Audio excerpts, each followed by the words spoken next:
Boa noite. Comerciantes da região Centro-Sul de Belo Horizonte cobram da Prefeitura uma solução para o problema dos moradores de rua, que tomam conta de praças, canteiros e passeios da capital. O número de pessoas vivendo assim mais que dobrou desde 2014.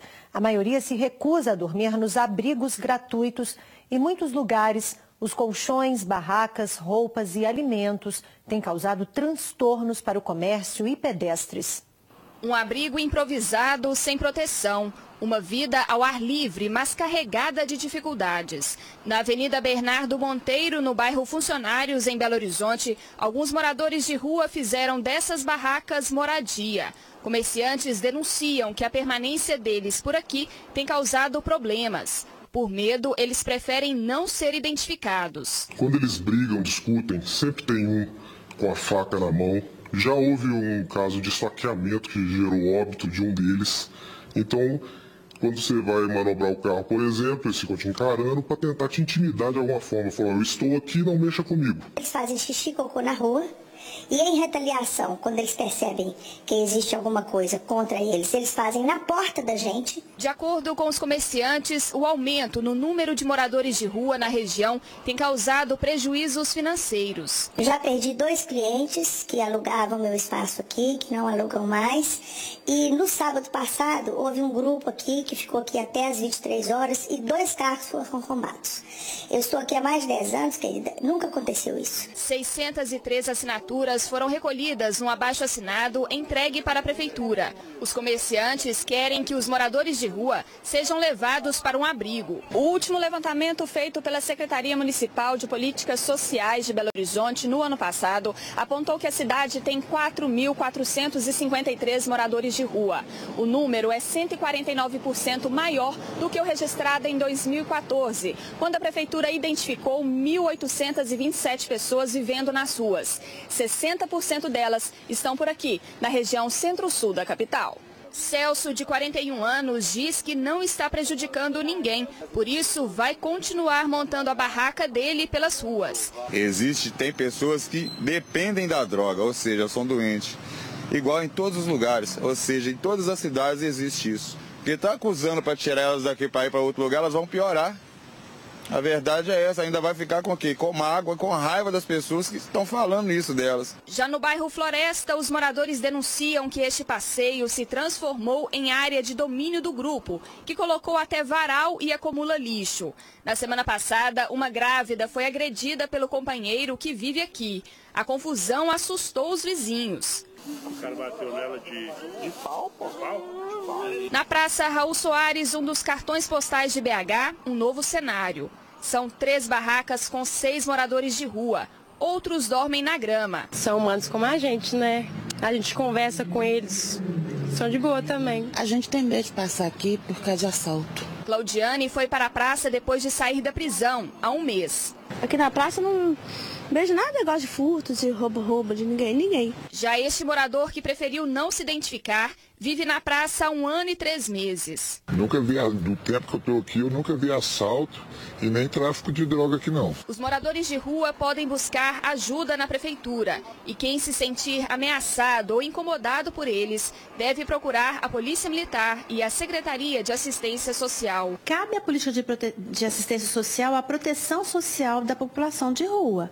Ao cidadão, ele pode levar a sua questão, encaminhar pelo 156, que é o telefone da prefeitura, e essas questões elas vão chegar até as gerências responsáveis para fazer a abordagem. Nós, então, iremos encaminhar a equipe técnica para abordar essa população, fazer a escuta dessa população e encaminhar dentro do que for proposto pela política de assistência social.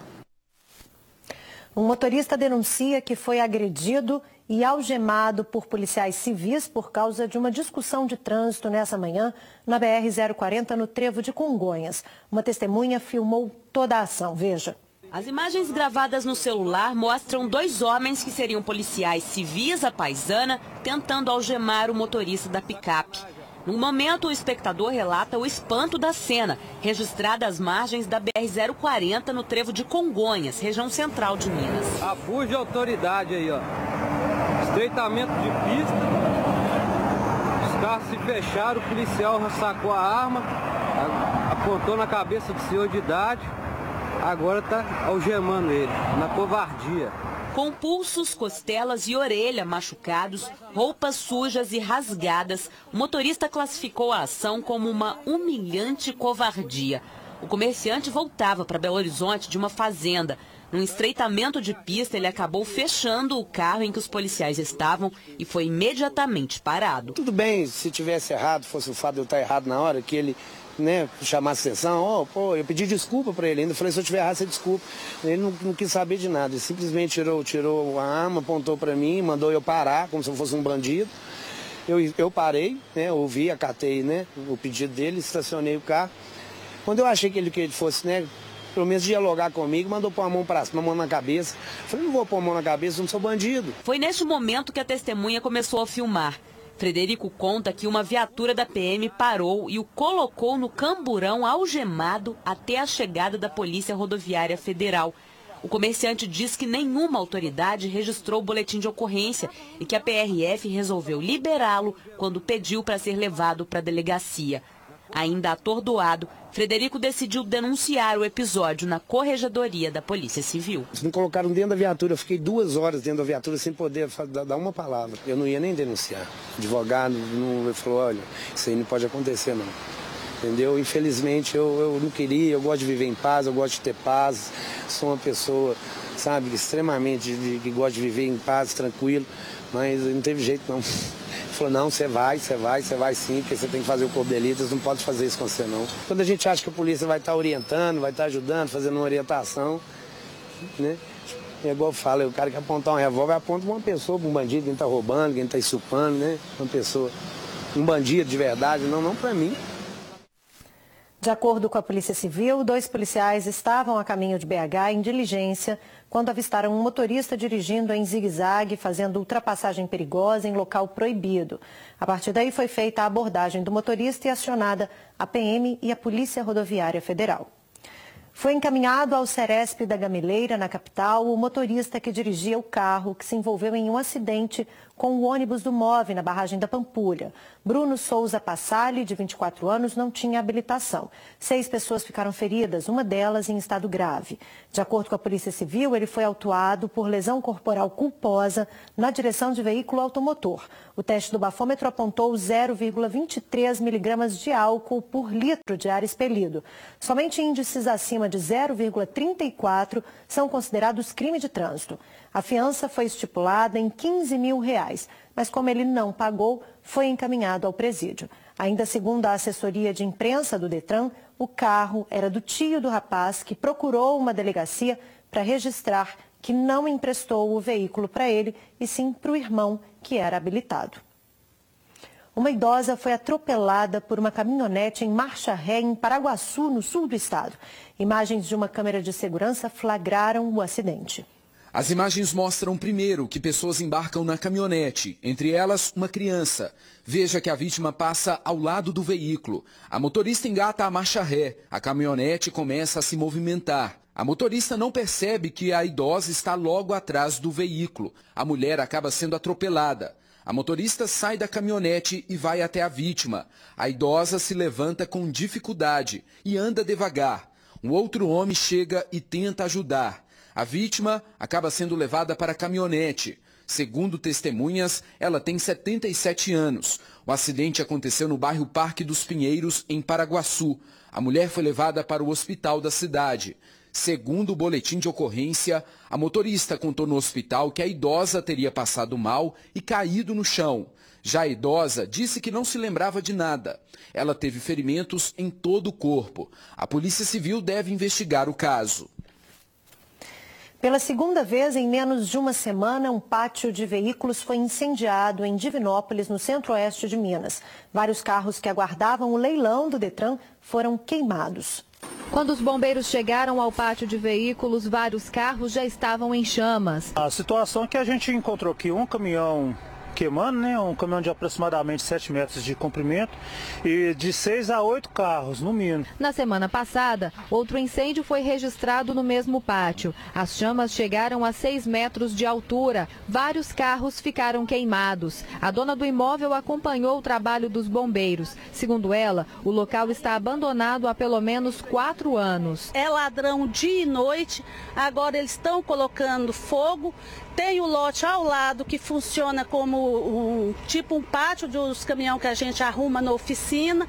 Então o medo da gente é eles colocarem fogo e ir para lá também, pegar fogo do lado de lá. Ao lado do lote onde os veículos foram incendiados, vários carros estão encobertos pelo mato. Esses veículos também são do pátio que está descredenciado pelo Detran. Eu queria solicitar o doutor Leonardo para tomar uma providência, para ver o que ele consegue fazer, porque esses veículos que estão aqui no pátio é do Detran. De acordo com o delegado Leonardo Pio, o leilão já foi realizado e o que restou dos carros deve ser removido para um outro pátio credenciado e que até o fim desta semana a retirada dos veículos vai ser concluída. Foi presa em Diadema, na Grande São Paulo, a médica condenada por participar de assassinatos cometidos pelo bando da Degola em 2010, aqui em Belo Horizonte. A médica foi condenada a 46 anos e 6 meses de prisão por formação de quadrilha, extorsão, cárcere privado, homicídio triplamente qualificado, destruição e ocultação de cadáver. Quando foi condenada em 2015, Gabriela Correa Ferreira da Costa admitiu saber dos sequestros das vítimas pelo bando, mas negou ter participado dos homicídios. Mesmo após a condenação, ela respondia em liberdade, mas em junho deste ano, a Justiça de Minas determinou que Gabriela fosse presa para cumprir a pena. 8 pessoas são acusadas de sequestrar e extorquir os empresários Fabiano Ferreira Moura e Raider Santos Rodrigues. Após fazer saques e transferências de valores das contas das vítimas, o grupo assassinou os empresários e transportou os corpos no porta-malas do carro de uma das vítimas para a região de Nova Lima, na Grande BH, onde foram deixados. Para dificultar as buscas, o grupo decapitou e queimou os corpos. Um adolescente de 15 anos foi apreendido e levado pela polícia ao Centro de Internação Provisória de Sete Lagoas. Na casa do menor, em Lagoa Santa, foi encontrada uma metralhadora de fabricação caseira, além do carregador da arma e quase 50 pinos de cocaína. Esse menor já é conhecido na região por envolvimento com o tráfico de drogas e é suspeito de vários homicídios. A polícia ainda confirmou a participação dele em um vídeo onde ele aparece torturando e cortando o cabelo de uma menina. Quanto a este vídeo, a polícia disse que ainda não há denúncia, mas que está investigando a participação dele na tortura. 2 bandidos foram presos depois de roubarem mais de R$12 mil de um posto de combustíveis de Juiz de Fora. O veículo do dono do posto, que tinha sido levado pelos criminosos, o dinheiro e outros materiais foram recuperados. O roubo foi durante a madrugada. 2 homens chegaram armados e anunciaram o assalto. Eles levaram mais de R$12.500. O dinheiro foi recuperado pela polícia.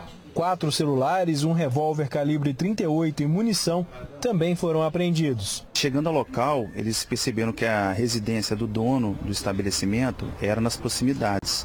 Após renderem o vigia do posto, eles entraram na residência, renderam também o dono da residência e amarraram ele e a sua esposa, levaram certa quantia em dinheiro, cerca de R$12 mil.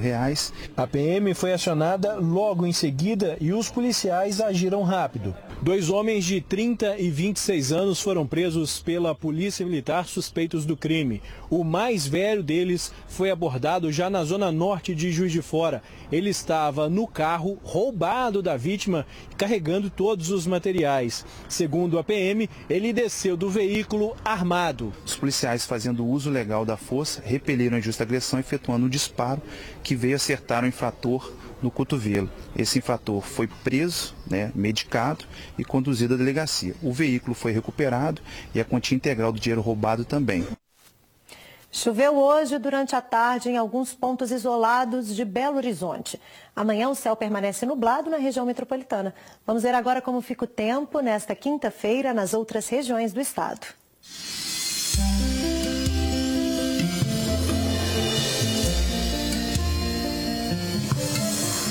O dia será de céu nublado e chuvoso nos vales do Mucuri, do Jequitinhonha e do Rio Doce. Há possibilidade de geada e nevoeiros em pontos isolados do sul. Também são esperados nevoeiros no Campo das Vertentes, na Zona da Mata e na área central. Em BH, mínima de 11 e máxima de 23 graus. Os termômetros vão de 1 a 24 em Camanducaia, de 8 a 25 graus em Tabuleiro. Oscilam dos 9 aos 28 em Estrela do Sul. E em Montes Claros, mínima de 12 e máxima de 30 graus. A Secretaria de Educação de Poços de Caldas, no sul do estado, abriu um procedimento administrativo para investigar as causas do acidente com um bebê de 5 meses em uma creche municipal. A criança está internada em estado grave na Santa Casa, depois de ficar com a cabeça presa na proteção do carrinho. Segundo informações do boletim de ocorrência, a criança ficou dormindo neste carrinho. Ela foi colocada no local por uma funcionária da creche. Cerca de 1h30 depois, a criança foi encontrada com o pescoço preso no carrinho. A criança estava na creche há 15 dias, ainda em adaptação. O bebê foi internado na Santa Casa de Poços em estado grave.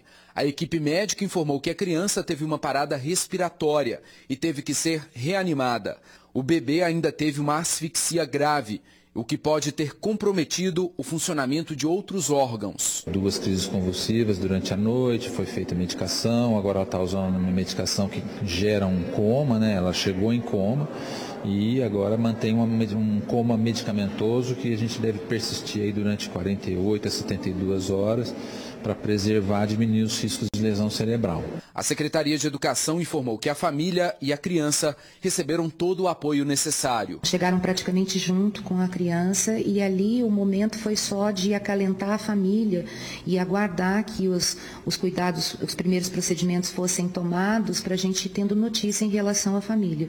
Um processo administrativo sobre o caso foi aberto pela Secretaria de Educação.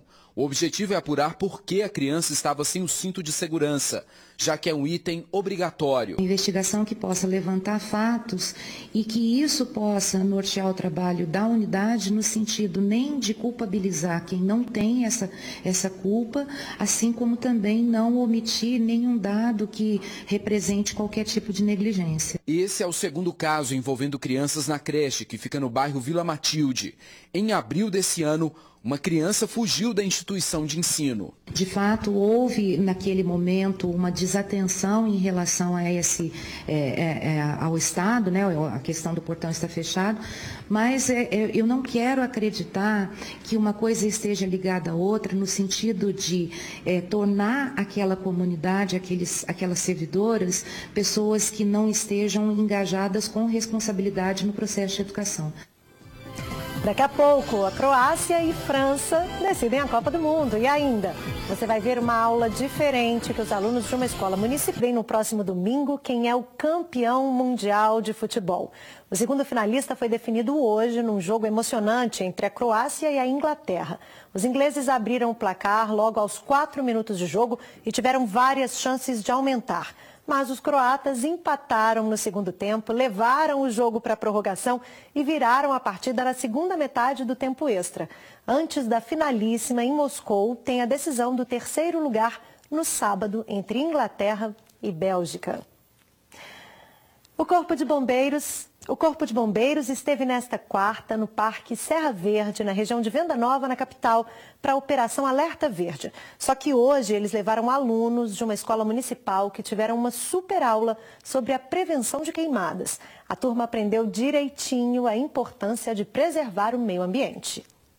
Nós estamos chegando ao Parque Estadual do Serra Verde, uma área de 142 hectares de mata, que todos os anos é atingida por queimadas. Hoje, várias equipes do Corpo de Bombeiros estão no local, mas não é para apagar fogo não, é para uma aula que tem foco na prevenção. A operação leva o nome de Alerta Verde. É uma alusão aí ao Alerta Vermelho que o Corpo de Bombeiros já tem, uma operação que visa aí a prevenção aos incêndios, prediais principalmente, na área urbana. Então a gente criou o Alerta Verde para a prevenção aos incêndios florestais e principalmente em unidades de conservação. Além da prevenção, os bombeiros ensinam aos alunos de uma escola da rede pública a importância dos equipamentos de combate a incêndios e como utilizá-los. A gente resfria, joga varrendo, resfriando e vem outro combatente atrás, terminando de realizar o combate.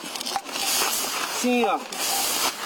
Davi experimentou usar os equipamentos de proteção exigidos para o combate ao fogo em mata. Vestido de bombeiro, sentiu o peso da responsabilidade. Deve ser difícil para eles apagar fogo com isso. E é fresquinho? Não, é quente. A aula prática também teve passeio pela trilha do parque. Estudantes receberam informações sobre o tipo de vegetação nativa e sobre as consequências das queimadas para a fauna e flora. No parque é possível ver animais de pequeno porte e aves diversas. Se os animais morrerem, vai faltar alimento para os outros animais e vai morrer e a cadeia alimentar vai morrer. A utilização do drone como auxiliar na atividade dos bombeiros foi uma atração à parte. A garotada adorou ver o equipamento voando.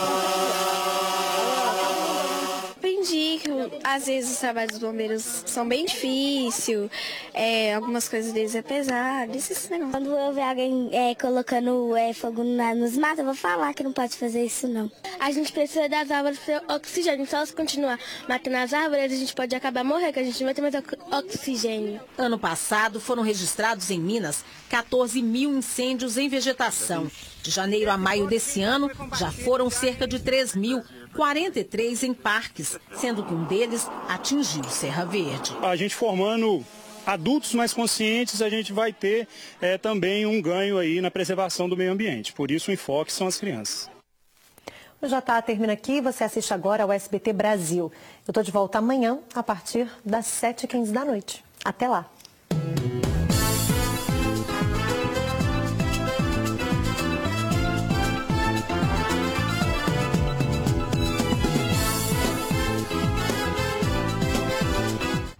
Você acompanha